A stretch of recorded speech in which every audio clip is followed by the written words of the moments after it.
आज की ताजा खबरों की अपडेट में बात करेंगे देश भर की तमाम बड़ी और काम की खबरों के साथ ही सरकार की ओर से आज लिए गए कुछ महत्वपूर्ण फैसलों जारी किए गए कुछ नए नियमों की।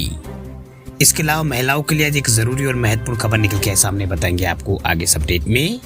इसके अलावा यूपीआई पेमेंट पर सरकार का बड़ा फैसला, इन जगहों पर होगी 5 लाख रुपए तक की पेमेंट। क्या है ये पूरी बड़ी खबर बताएंगे आपको आगे इस अपडेट में। इसके अलावा आधार कार्ड को लेकर सरकार का बड़ा फैसला, बिना अंगुलियां वाले लोग भी अब बनवा सकेंगे आधार कार्ड।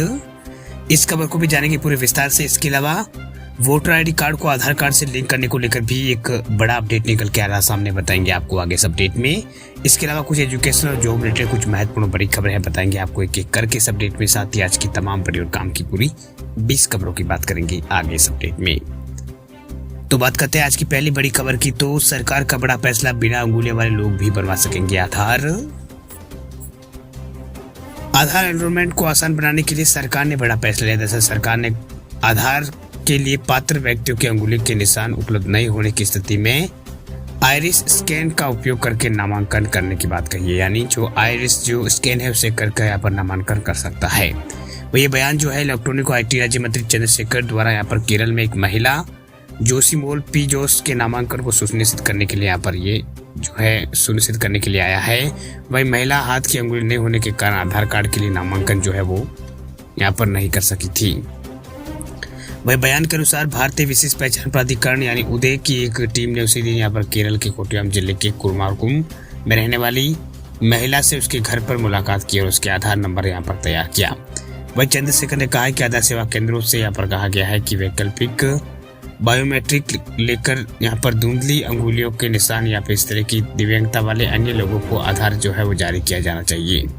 वही बयान के अनुसार एक व्यक्ति जो आधार के लिए पात्र है लेकिन अंगुलियां का निशान देने में असमर्थ है तो वह केवल अपने आइरिस स्कैन का उपयोग करके भी नामांकन जो है वो कर सकता है। इस प्रकार एक पात्र व्यक्ति जिसकी आंखों की पुतली भी किसी कारण नहीं ली जा सकती, वह केवल अपने फिंगरप्रिंट का उपयोग करके नामांकन जो है वो कर सकता है। बात अब करते हैं अगली खबर की। तो चीन को झटका, एप्पल का बड़ा प्लान, भारत में बनेंगे सालाना 5 करोड़ आईफोन बनाने वाली दिग्गज टेक कंपनी जो है एप्पल, उसका भारत को लेकर यहाँ पर बड़ा प्लान है। दरअसल कंपनी का लक्ष्य भारत में सालाना 5 करोड़ से अधिक आईफोन निर्माण करने का है। वही उसका फोकस कुछ प्रोडक्शन चीन से बाहर शिफ्ट करना है। वर्ल्ड स्टेट जर्नल की रिपोर्ट में घटनाक्रम से जुड़े लोगों ने हवाला देते हुए कहा है कि टेक दिग्गज का लक्ष्य अगले 2 से 3 सालों के भीतर जो है ये लक्ष्य हासिल करना है, जिसके बाद अतिरिक्त देशियों लाख इकाइयों को यहाँ पर योजना जो है बनाई जाएगी। दरअसल अगर एप्पल इस लक्ष्य को हासिल कर लेता है तो विश्व में आईफोन प्रोडक्शन में भारत की हिस्सेदारी 1/4 हो जाएगी।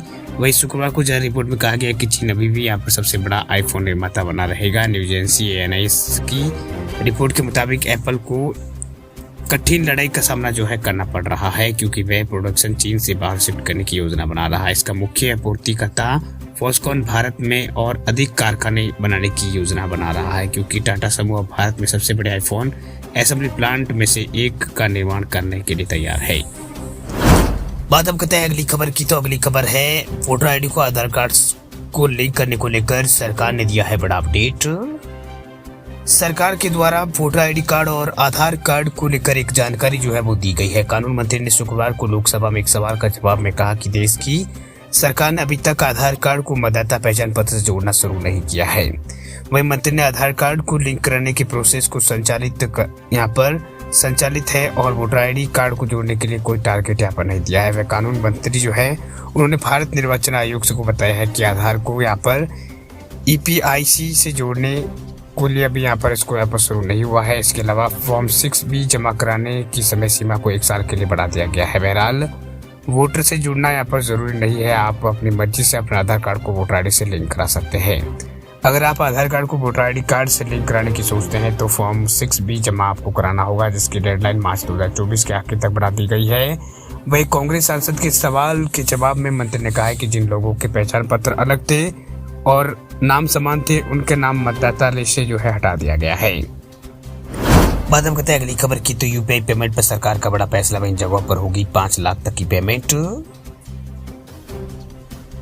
यूपीआई का इस्तेमाल भारत में हर कोई यहाँ पर करता है, यही वजह है कि सरकार लगातार इनमें बदलाव करती रहती है। अब सरकार ने एक बार फिर जो है नियमों में बदलाव कर दिया। दरअसल रिजर्व बैंक ऑफ इंडिया के गवर्नर शक्तिकांत दास ने शुक्रवार को यूपीआई को लेकर एक बड़ा फैसला लिया।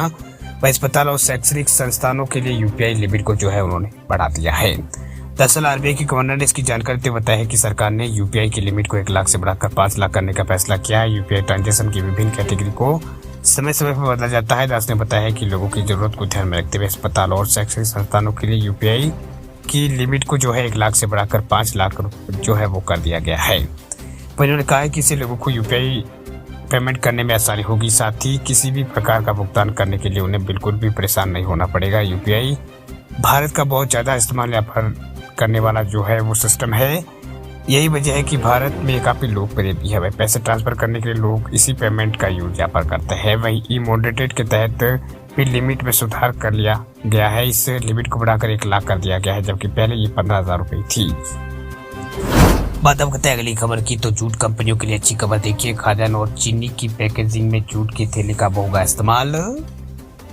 आर्थिक मामलों के मंत्रालय की समिति ने यहाँ पर जीपीएम अधिनियम 1987 के तहत जूट वर्ष 2023-24 के लिए जूट पैकेजिंग सामग्री के लिए आरक्षण मानदंडों को मंजूरी दी। इसके तहत 100% खाद्यान्न और 20% चीनी के जो थैलियाँ जो है उसको यहाँ पर जूट के जो यहाँ पर होते हैं उससे जूट से यहाँ पर पैकिंग करना अनिवार्य होगा। इस फैसले से जूट मिलों और सहायक इकाइयों में काम करने वाले 4 लाख श्रमिकों को राहत मिलने के साथ ही लगभग 40 लाख किसान परिवारों को समर्थन मिलेगा। वह जूट वर्ष में 1 जुलाई से यहाँ पर 30 जून तक यहाँ पर होता है। दरअसल एक आधिकारिक विज्ञप्ति में कहा गया कि इस प्रस्ताव से भारत में कच्चे जूट और जूट पैकेजिंग की सामग्री को जो है उसकी घरेलू उत्पादन क्षेत्र में हितों में यहाँ पर जो घरेलू उत्पादन क्षेत्र के हितों में रक्षा होगी। वही कैबिनेट की आर्थिक मामलों की समिति की बैठक में लिए गए फैसलों के बारे में जानकारी देते हुए कहा गया कि जूट वर्ष 2023 के लिए यहाँ पर अनुमोदित अनिवार्य पैकेजिंग मानदंडों के तहत 100% खाद्यान्न और 20% चीनी की जूट की थैलियाँ पैकेजिंग जो है वो शुरू करना अनिवार्य कर दिया गया है। चलिए बात करते हैं अगली खबर की। तो मुफ्त में बस सेवा जो अब हो चुकी है तेलंगाना में शुरू। स्वास्थ्य बीमा योजना की भी यहाँ पर राशि में हुई है बढ़ोतरी। तेलंगाना में रेवंत रेड्डी जो कांग्रेस सरकार उसने राज्य परिवहन निगम की बसों में महिलाओं और ट्रांसजेंडरों के लिए मुफ्त यात्रा का वादा पूरा कर दिया है। तेलंगाना के सीएम ने शनिवार को कांग्रेस पार्टी द्वारा हाल में किए गए विधानसभा चुनाव में लोगों को दी गई 6 में से 2 गारंटियों को लागू करने की शुरुआत कर दी है। वही इसमें यहाँ पर तमिलनाडु की जो सरकारी बसें उनमें महिलाओं के लिए मुफ्त में यात्रा की शुरुआत के अलावा सीएम ने राजीव आरोग्यश्री योजना के तहत कवरेज 5 लाख रुपए से बढ़ाकर 10 लाख रुपए जो है स्वास्थ्य बीमा को कर दिया है। वही महिला मंत्री सीताकी और कोडका सोरेन ने विधानसभा परिसर में पूरे मंडल और कांग्रेस विधायकों की मौजूदगी में बस की हरी झंडी यहाँ पर दिखाई। मुख्य सचिव जो है शांति कुमारी और बॉक्सिंग चैंपियन निखित जारन भी इस दौरान यहाँ पर मौजूद रहे।